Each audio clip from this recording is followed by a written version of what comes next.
Welcome to another edition of Lakeville City Council Wrap-Up. During this program, we will highlight the agenda items presented to the Lakeville City Council at their April 7th, 2014 meeting. First highlighted item on the agenda is item number 7, public hearing on proposed modification of Air Lake Redevelopment Project Number 1. And to give the background information on this agenda item is Community and Economic Development Director Dave Olson. Thank you, Mayor, members of the council. Mr. Tice did a very nice job of explaining the situation at Menasha and the growth that they're experiencing and the reason for the project. I will cover the more mundane mechanics of the process we call tax increment financing here in Lakeville. The whole project stems on the need and the improvements associated with a 123,000 square foot addition of their existing facility in Air Lake, which is currently approximately 238,000. So they're increasing by about a factor of 50% the total square footage of the facility. And along with that comes new loading docks, a reconfiguration of a rail spur, additional parking for both trucks and employees. And as you can tell, it pretty well maxes out their 18.3 acre site in Air Lake. And so we've began our discussions with them a couple months ago about this expansion, and we've pretty much worked through all of the design and site improvement issues, and now it's coming down to the matter of how the city and what role the city plays in assisting in the development of the project. The total estimated cost of the site improvements, and those are the only improvements that are eligible for tax increment financing assistance. And I'm going to say that once, and then from now on you just use the acronym TIF. But TIF can't be used in the building itself. It can only be used for utilities, site grading, in this case pavement and landscaping and utilities. Rail spur qualifies, and so those are the costs that comprise the total of 1.3 million, which for a project this size is fairly significant. And part of it is because we're retrofitting a bit of the site, including the rail spur, and also there is, my understanding, a sizable amount of soil correction to the tune of 6 feet, 8 feet, somewhere in that neighborhood. 8 feet of soil correction that needs to be done on the proposed site of the expansion. So significant costs, and so as a result of that, and consistent with the city's business subsidy and tax increment policy, we've been reviewing an application that they provided to the city late in 2013 for tax increment financing assistance for the project. The total amount of the, Mr. Tice didn't indicate, besides being here since the late 1960s, Menasha currently has 221 employees in Lakeville, and those are FTE, full-time equivalent employees, many of which have been with the company for decades. They probably have some of the longest tenured employees of any company in the park, as far as I'm aware, and a current annual payroll of $15.2 million. The current and proposed 23,000 square foot expansion would increase the total market value of this property to between 8 to 8.75 million. And it's the new value, or the additional value that's created as part of this expansion, is the part that we're able to capture in terms of property taxes, hence the term tax increment. It's not, we can't capture the taxes that are already being paid on that property, but rather the new taxes generated as a result of the expansion. Those taxes are, and the amount of available tax increment over the life of the district, which in this case is 9 years, is estimated to be approximately a maximum of $626,000. So that is the assistance that we have available to provide to the company. As noted in here, it doesn't even quite get to about half of the costs that they have associated with the site improvements here, but it represents the maximum that the city can provide. And I should also mention that in addition to retaining the 221 employees that are there, the estimate for new employees has been represented and will be included in the agreement we bring back in a couple weeks, of an additional 15 full-time equivalent jobs in the next 2 years. And those job salary range of those jobs will range from $15 to $20 for the warehouse and kitting jobs that were alluded to upwards of $80,000 for about 5 of the 15 jobs will be management supervisory type positions, and 10 of the 15 will be jobs that will be working out in the plant and the warehouse. The council discussed this project at their work session on March 24th. The Economic Development Commission also reviewed this request at their March 25th meeting, and the EDC's recommendation was to approve the project, and they have a proposed level of tax increment financing being recommended. And hopefully you had in front of you the original goal when we scheduled this meeting over a month or a month and a half ago was to hopefully be able to take care of both the creation of the tax increment financing district, but to also approve the contract for private development, which includes the business subsidy agreement. And both of those actions, or both of those approvals under Minnesota statutes, require a public hearing. We tried, and our goal was to bring them both forward at the same time. Menasha, as legal counsel, has requested a little additional time to continue and complete their review of the contract. So what we're asking tonight is 2 motions. And one is going to, the first one be to close the hearing on the proposed tax increment financing plan, which again is the legal mechanism the city has to put in place to provide tax increment financing, and to continue the hearing on the business subsidy agreement, which is what will be included in the actual contract when we bring that back, hopefully in 2 weeks on the 21st. And then the second motion being adopt the resolution approving the redevelopment plan for redevelopment project number 1 and the establishment of tax increment financing district number 18 and approving the tax increment financing plan. So with that, I will stand for any questions. Item number 7 was approved, pending the approval of the business subsidy agreement at the next City Council meeting on April 21st. Next highlighted item on the agenda is item number 8, public hearing on amendments to the city's wellhead protection plan. And to begin a series of presentations, here's City Staff Neil Normandin. I would just like to introduce Mr. John Greer from Barr Engineering, Senior Hydrologist. He and his company have worked with us for several years on wellhead protection plan amendments and updates. Okay, thank you. Thank you, Mr. Mayor, council members. I'll just give you a brief overview of the wellhead protection plan amendments and then be happy to answer any questions you might have.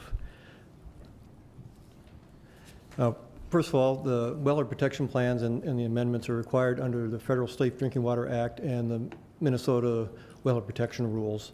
And in Minnesota, the wellhead protection plans are done in 2 parts. The first part, the area, the wellhead protection area and the drinking water supply management area, which I'll refer to as a DWSMA from now on, are delineated. The well vulnerability is classified, and also the vulnerability of the aquifer within that DWSMA is classified. In part 2, there's an inventory of potential contaminant sources in the area, a discussion of issues and opportunities associated with those potential contaminant sources, and identification of strategies for managing those potential contaminant source locations.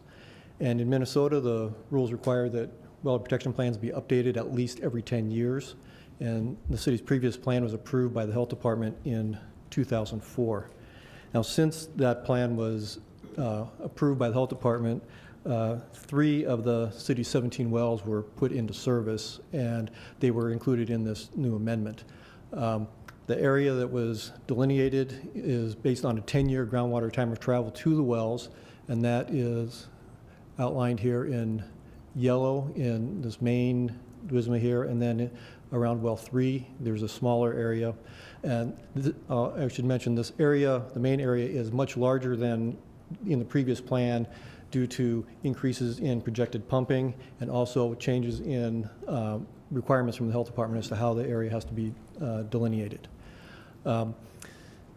The purple line or circles here are a 1-year groundwater time of travel around the wells, and those areas are called the emergency management zone, and the Health Department wants those identified, so it gives you a boundary. If something shows up there, then you know you've got 1 year to deal with a potential issue.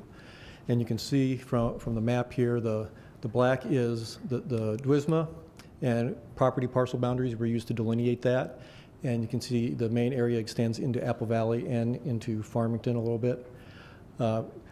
As far as well vulnerability, of the 17 wells, wells 3, 4, 8, and 15 were identified as vulnerable to contamination. That doesn't mean they're contaminated. It just means that it may be easier for contamination to get into those wells than in the other wells. And then the aquifer vulnerability within these areas, mainly it's low. The blue areas are low. The green here is moderate, and red is high. And that is based on how long it would take water to get from the surface down into the aquifer. And for reference, high vulnerability, it may be weeks, months, maybe a year or two for water to get from the surface down into the aquifer. For moderate vulnerability, it'd be a few years to a few decades. And in the low vulnerability areas, it could be several decades to a century or more for the water to get from the surface down into the aquifer. And as you can see, the vast majority of your area is low vulnerability. And so this was part one of the plan, and it was approved by the Health Department in April of 2012. Now in part two is a discussion of the data elements that were identified by the Health Department as being applicable to these potential contaminant sources and the DWISMAs, an inventory of these potential contaminant sources, and what needs to be inventoried varies by vulnerability zone. I can go into that more later if you'd like. There's a discussion of changes, issues, opportunities, problems related to the water supply wells and those potential contaminant sources that were identified. Strategies for managing the potential contaminant sources are presented in the plan. There's a program for evaluating how well protection is going in Lakeville, and then an alternative water supply contingency strategy is also identified. And the inventory of potential contaminant sources identified 554 wells in the DWISMAs. Now of those, 330 are sealed, but they're sealed. If they weren't sealed properly, they could still be a pathway down into the aquifer, which is why we're required to inventory the sealed wells. There are 17 properties that may have Class 5 disposal wells, which are dry wells or disposal pits associated with automotive repair activities. 31 properties with storage tanks. Now there may be more than one storage tank on each of those properties. 2 old dump sites, 2 spill sites not related to underground storage tanks. 39 properties where hazardous waste generators are located. 4 properties where chemicals are stored, and then 2 properties with septic systems. And those are all things that the plan has management strategies to cover. And the management strategies have the following goals: to maintain or improve the quality of the city's water supply, provide information and promote activities to protect the aquifers used by the city, and to collect data to support future amendments of the Wellhead Protection Plan. And the categories of the management activities are proper maintenance and sealing of wells, providing information to property owners where these potential contaminant sources are located, public education materials, including wellhead protection in the planning process for the city, and collecting data going forward to help improve the wellhead protection process. Item number 8 was tabled to a future meeting pending approval by the Minnesota Department of Health. Next highlighted item on the agenda was item number 10, consider Enclave at St. Francis Woods preliminary plat. And to give the background information on this agenda item is Planning Director Daryl Morey. Good evening, Mayor and council members. This preliminary plat, as you heard from Mr. Anderson, is actually a replat of 41 single-family residential lots. There's 2 outlots, and it's on about a 17.5 acre piece of property. It's located south of 205th Street and west of Kensington Boulevard. The history behind this is probably the primary discussion point this evening. This St. Francis Woods development, which was a 123 townhome unit preliminary plat approved in 1999, and the developer was Dale Pexa.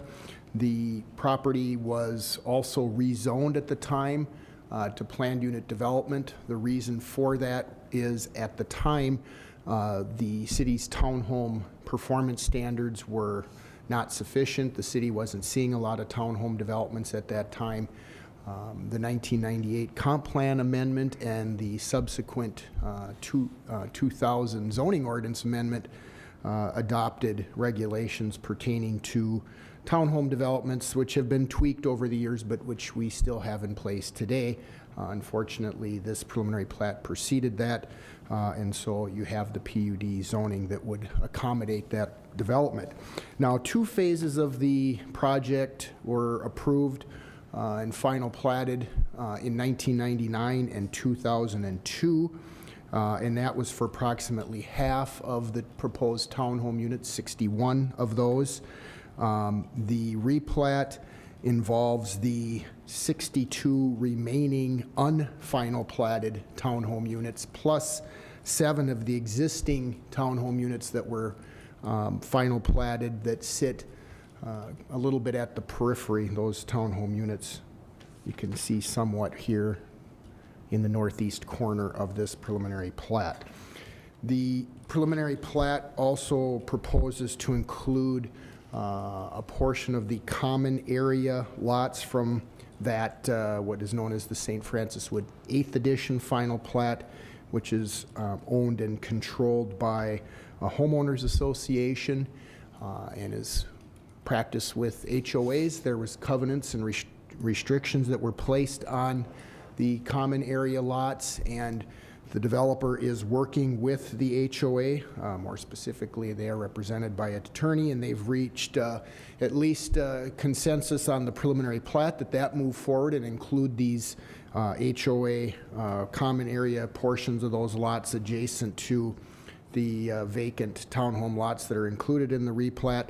Obviously, those details will need to be finalized prior to this coming forward to the City Council with final plat, and the City Attorney's Office has recommended that a stipulation accompany the preliminary plat to cover that eventuality, and that is actually listed on my memo to the City Council under the recommendation for the motion to approve the preliminary plat.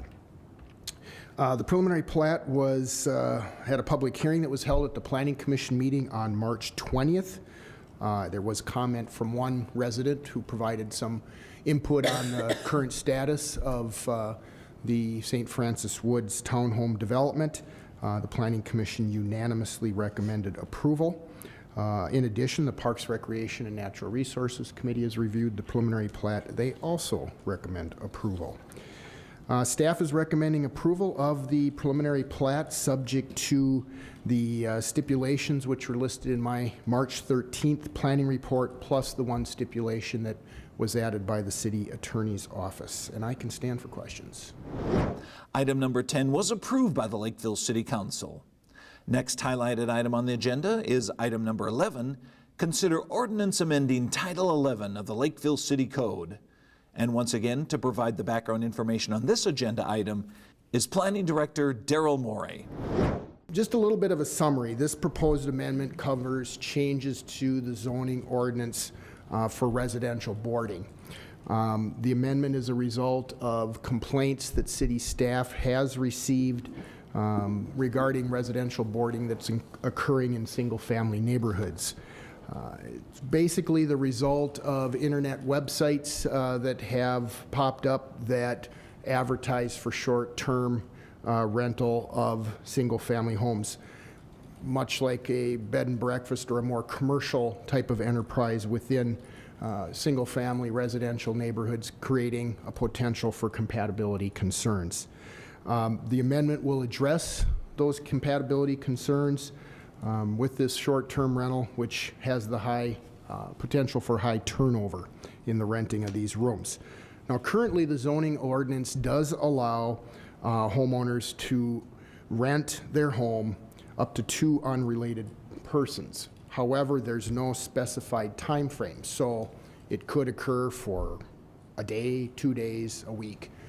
There isn't any specific time frames. To address the high turnover potential or the short-term rental potential, the amendment would allow the homeowner who is living in the home to bore or rent to people, up to 2 people who are unrelated to them per 30-day period, or approximately a month. So it still allows the renting of rooms to 2 persons. It just now establishes a time frame that it has to be a 30-day, a 30-day time frame as opposed to the unspecified time frame that you have today. Okay, so just to stop you there and Sure. specify to do some examples.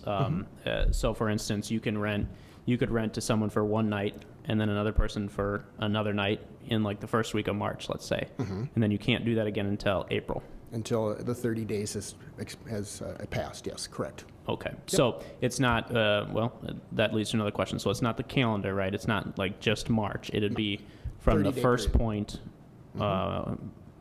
of the 30 days. So if it occurred on March 20th, then no new agreements till April 20th, roughly. Okay, roughly. Councilmember Davis. Follow-up question to that from the B team over here. So, the 30 days starts with the first rental? Correct. So let's continue with the mayor's analogy. Somebody comes in March 1, somebody comes in March 8th. You would basically have to wait until 30 days after March 1 to bring in a third, Correct. and then you'd have to wait one more week for that other one to expire and the other one comes in. Correct, because you're allowed to rent rooms to 2 unrelated persons, so this allows you the potential for a separate agreement for one person and a separate agreement for another person. So you're having it with 2 unrelated persons. Got it. Yep. Okay, thank you, Okay. Mr. Maury. Yeah, you're welcome. This was originally part of a broader zoning ordinance amendment that included a few other cleanup items that was reviewed by the Planning Commission at their February 6th meeting at a public hearing, and they recommended approval. At the February 18th City Council meeting, there were some concerns that were expressed, so that section of the ordinance amendment was pulled out. It was discussed at the follow-up February 24th work session. Some concerns were raised and questions were raised by the City Council, mainly related to the unintended applicability of the proposed changes on such as foreign exchange students that may be in a person's home. So we took that back at the council's direction to Mr. Lick, our planning consultant, and he recommended some changes to the ordinance to clarify that and to eliminate those unintended applicability consequences, and brought it back to the Planning Commission at a work session that they had on March 20th. And the Planning Commission reviewed those changes and expressed their support for, again, the revisions that were proposed by our planning consultant. And just really quickly, some of those changes that were made following the council work session included some modifications to the definitions within the zoning ordinance. It put boarding houses, because that was one of the areas of concern, was the term boarding houses, and placed that in the same section of the ordinance and same applicability and regulations as bed and breakfast establishments. In other words, more of a quasi-commercial type of use, which are allowed by CUP in certain zoning districts. And then probably the more crucial component was it changed the wording that was proposed at that time, or originally proposed, stating boarding or renting of rooms to not more than 2 individuals. That wording was changed to just renting of rooms within an owner-occupied dwelling to not more than 2 individuals who are each unrelated to the principal family. So it really clarified that, again, those 2 persons, and the fact that it is within a owner-occupied single-family home. And again, that we believe that addresses the concerns, questions raised by the City Council at the February 24th work session. Now, based on some comments and questions we received today from Councilmember Anderson, again, looking for a little bit further clarification on the proposed wording. Mr. Milkey mentioned that we have a revised draft of the amendment that we're asking the council to approve this evening. It's a red-line version that Mr. Lick prepared to show you what the wording that was proposed and included in your packet that went out last week to the wording that we're asking the City Council to approve tonight. So given that change that you have in front of you, staff is recommending approval of the ordinance amendment as presented. Item number 11 was approved by the Lakeville City Council. Well, those were the highlighted items presented to the council at their April 7th, 2014 meeting. If you have any questions or comments regarding these agenda items, please feel free to call City Hall. The number is 952-985-4400. Thanks for watching this edition of Lakeville City Council Wrap-Up.